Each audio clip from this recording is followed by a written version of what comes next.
প্রশান্ত বাবুর হাতে 25,000 টাকা তুলে দেবার সময় একবারও কি বৌদি আর রানার কথা তোমার মনে পড়েনি? কেন তুমি আমাকে এত বড় কথা চেপে গিয়েছিলে?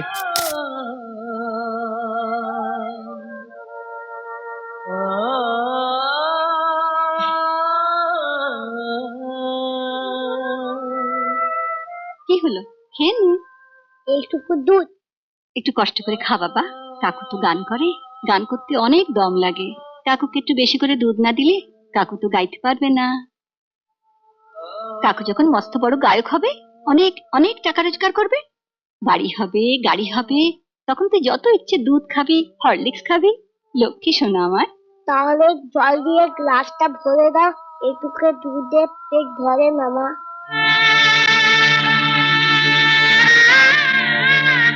মা, হ্যাঁ,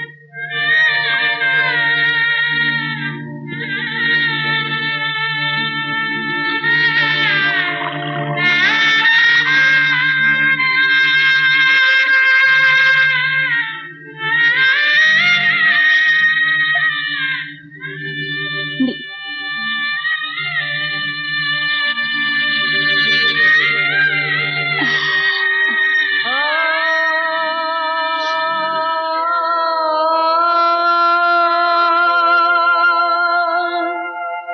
দেব, দুধটা খাও।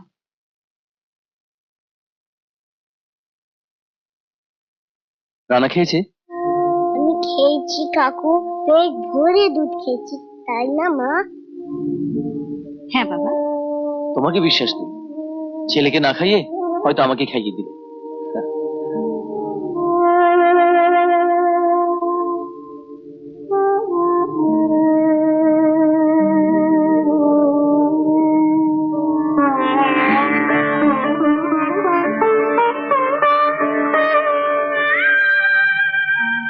তুমি কি আজ কোথাও বেরোবে? না, কেন?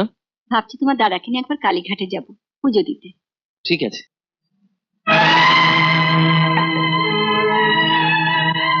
হ্যাঁ।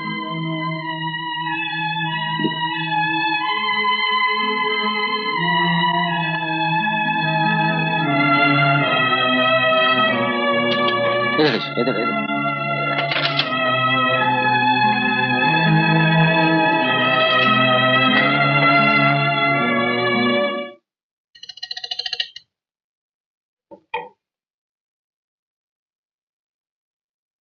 আপনি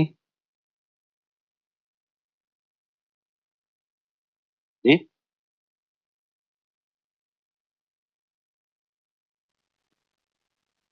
বুঝতে পারছি না।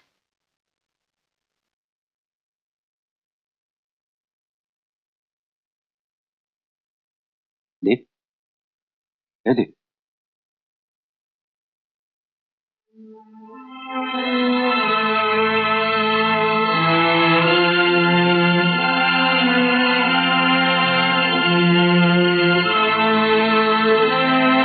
কি হয়েছে দীপ, তোমার চোখে জল?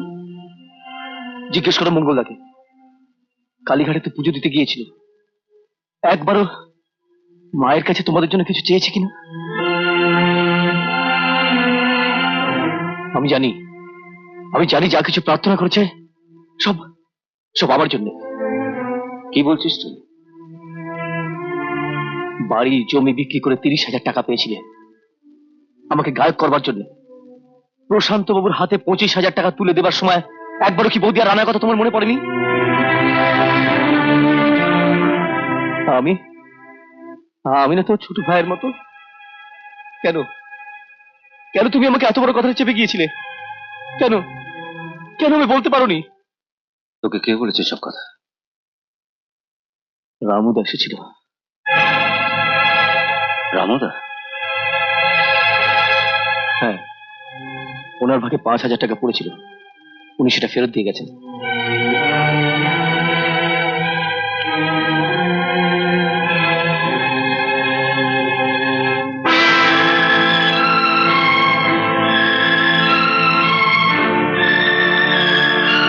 মঙ্গলদা, এবার থেকে আমার ভাবনা আমাকেই ভাবতে দাও।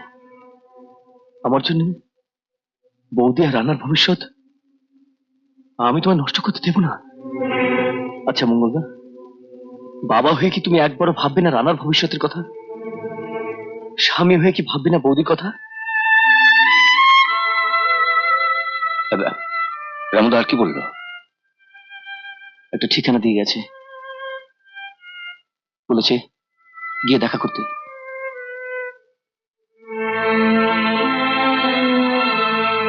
Sujan Ghosh function organiser.